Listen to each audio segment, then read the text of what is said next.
Hello, this is Dr. Grande. Today's question asks if I can analyze the situation with Shia LaBeouf. He has been named in a lawsuit filed by Talia Barnett. Just a reminder, I'm not diagnosing anybody in this video, only speculating about what could be happening in a situation like this. If you enjoyed this video, please like it, subscribe to my channel, and consider supporting me on Patreon. I'll put the link to Patreon in the description for this video. First, I'll cover the background of LaBeouf, then I'll move to my analysis. Shia LaBeouf was born in Los Angeles, California on June 11, 1986. His father had a number of odd jobs, and his mother was an artist. LaBeouf described his parents as pretty weird people. LaBeouf said that his father was abusive and used alcohol and drugs. His father used to take him along to AA meetings. How's that for encouraging? Like his father was saying, you might as well get a head start. That doesn't seem to be a good parenting move. LaBeouf said he grew up poor, but he had a good childhood overall. His parents would eventually divorce due to trouble with money. LaBeouf started his acting career when he was 10 years old. He performed at comedy clubs. He went on to start acting in television shows and movies starting in 1998. He is probably best known for his role in 3 of the Transformers movies.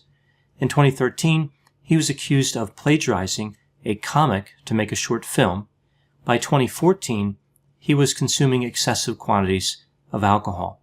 He started getting involved in performance art, engaging in a number of stunts consistent with that profession, like when he went to the Berlin Film Festival with a bag over his head that had the words, "I am not famous anymore," written on it. LaBeouf managed to accumulate an extensive criminal history in addition to his acting experience. In 2007, he was arrested after a fight with a neighbor in Van Nuys, California. 2008, he was arrested after driving into another vehicle. He was intoxicated. 2011, he was in a bar fight in Sherman Oaks, California. 2014, he was drunk during a musical performance and was arrested during the intermission. Ultimately, he would plead guilty to disorderly conduct. He sought treatment for alcohol use after that incident. In 2015, he was arrested in Austin, Texas, due to being intoxicated and disorderly. In 2017, he was arrested for public intoxication, obstruction, and disorderly conduct in Savannah, Georgia. And in September of 2020, in Los Angeles, he was charged with petty theft and battery. In December 2020, a 32-year-old musician named Talia Barnett, who goes by the name FKA Twigs, filed a lawsuit against LaBeouf and made a number of allegations about his behavior that occurred in 2018 and 2019 when she was dating LaBeouf. Specifically, the lawsuit contains 5 complaints: sexual battery, assault, intentional infliction of emotional distress, and gross negligence. Let's take a look at the allegations contained in the lawsuit. It is important to remember that these items are, in fact, allegations. They have not been proven to any degree in a court of law. In my summary, I'm not necessarily listing these items in the order they were presented in the complaint, and I'm often paraphrasing. The complaint talks about how the relationship between the pair developed. LaBeouf and Barnett met while filming the movie Honey Boy in 2018. They would become romantically involved. After dating for just 2 weeks, LaBeouf dramatically professed his love for Barnett, engaging in over-the-top displays of affection.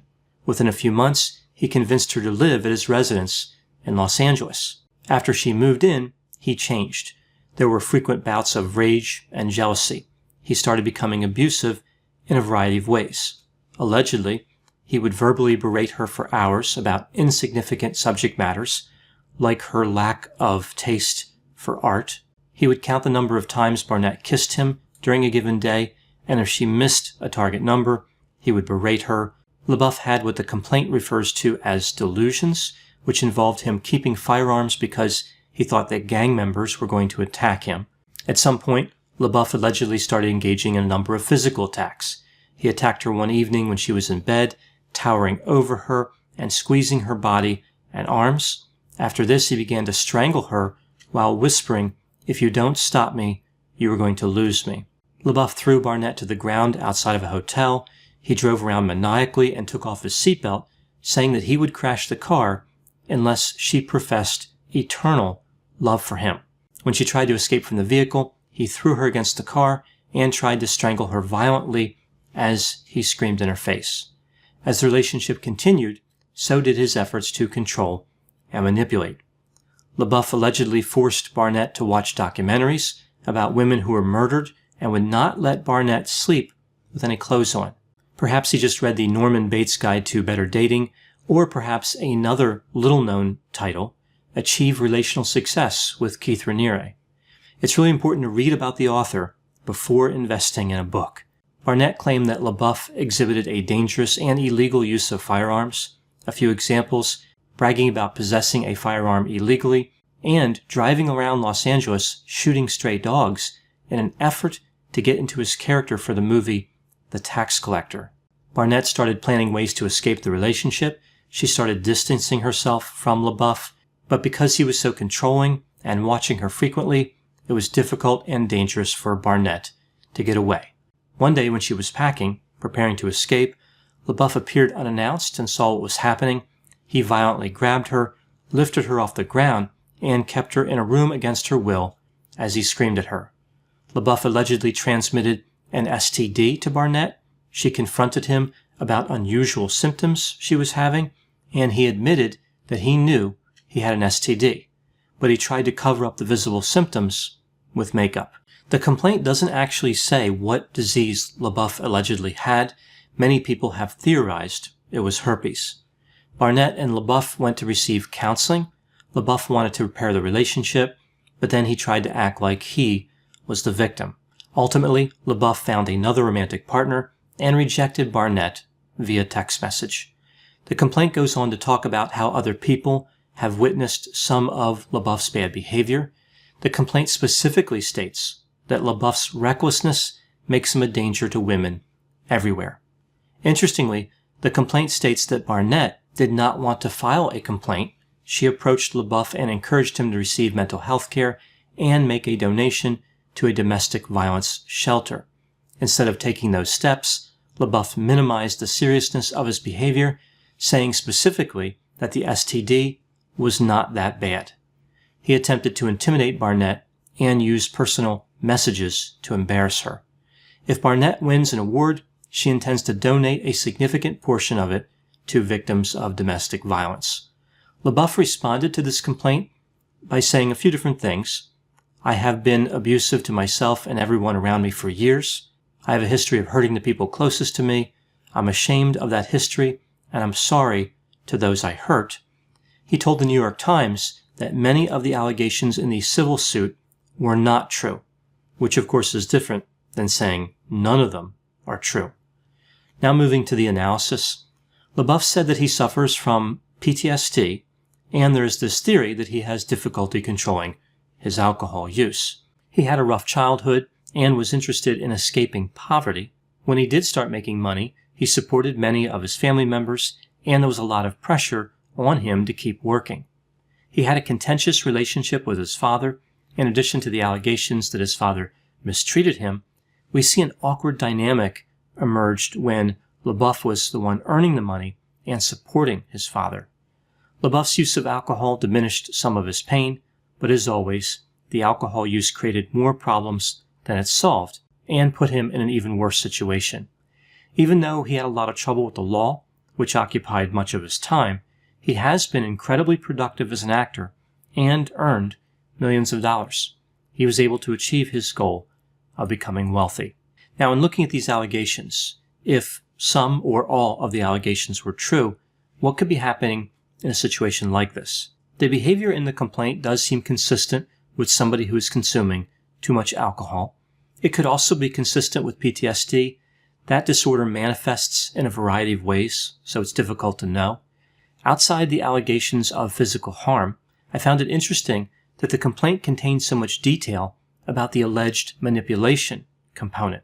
This is not always touched on during legal proceedings. Often the law focuses on items that are easier to prove, like when one person physically strikes another.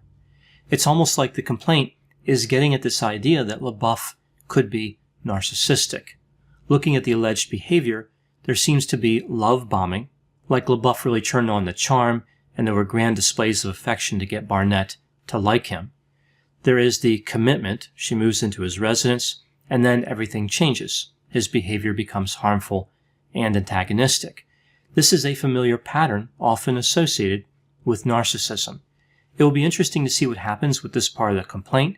Again, the physical component is usually fairly clear. There's either evidence to support that or there's not. But with the narcissism-related components, like the relational, affective, and cognitive angle, it becomes much more difficult to prove. Often the argument is made that it takes two people to have these interactions. How do we know that they weren't manipulating each other to some extent? How do we really figure out who is guilty? The reality is that even though people often recognize narcissistic attitudes and manipulation, the law often does not offer a good remedy for victims. For example, looking at the intentional infliction of emotional distress claim. Many times when we see those claims in various lawsuits, they're talking about behavior that does happen in real life, but it speaks to a state of mind and touches on emotions that can be difficult to interpret.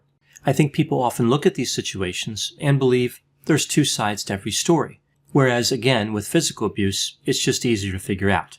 The person doing the striking is responsible. There's no excuse for that behavior. Narcissists are often successful because they can't avoid consequences. They can blame the victim, and when that happens in court, the result is often a draw. A jury looks at both parties and says things like, "You did this to each other, you chose to be together, what makes one emotion more valid than the other, what makes one emotion more painful than the other. We are not getting involved in this fight. Love is challenging, it's supposed to be painful." The same thing can happen when two business people end up in a lawsuit. The members of the jury just throw their hands up and say, "Go figure it out. Business is supposed to be competitive and difficult." Something else that occurs to me with this particular case is that alcohol can really confuse situations. LaBeouf has given a number of interviews. He has apologized for much of his behavior. He always seems sincere and sometimes even quite rational. I can see why people are often convinced to give him additional chances. The difficulty is that alcohol can create kind of a Dr. Jekyll and Mr. Hyde effect. For example, looking at the footage of LaBeouf being arrested in Georgia, we see someone who does not appear to be rational. In addition to a number of racist comments, he said, "I have more millionaire lawyers than you know what to do with." He was talking to a police officer.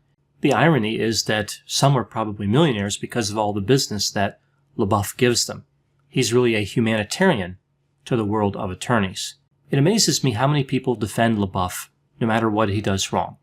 They refer to his bad behavior as hiccups, lapses in judgment, momentary failures. They say he is a performance artist and we should just forgive anything he does that is harmful. He is a misunderstood and tragic hero, here to help people transcend to a new level of understanding art.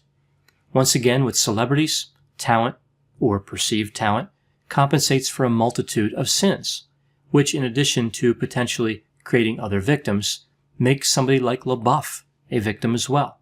If the allegations against LaBeouf are true, he needs to be held accountable. Continually giving people like this a pass actually hurts them in the long run. Paradoxically, believing in a celebrity against logic and reason is actually the worst thing for the celebrity. It enables them on a grand scale. For those who use alcohol excessively, enabling is their worst enemy, disguised as their best friend. Those are my thoughts on the Shia LaBeouf case. Please put any opinions and thoughts in the comment section. They always generate an interesting dialogue. As always, I hope you found my analysis of this topic to be interesting. Thanks for watching.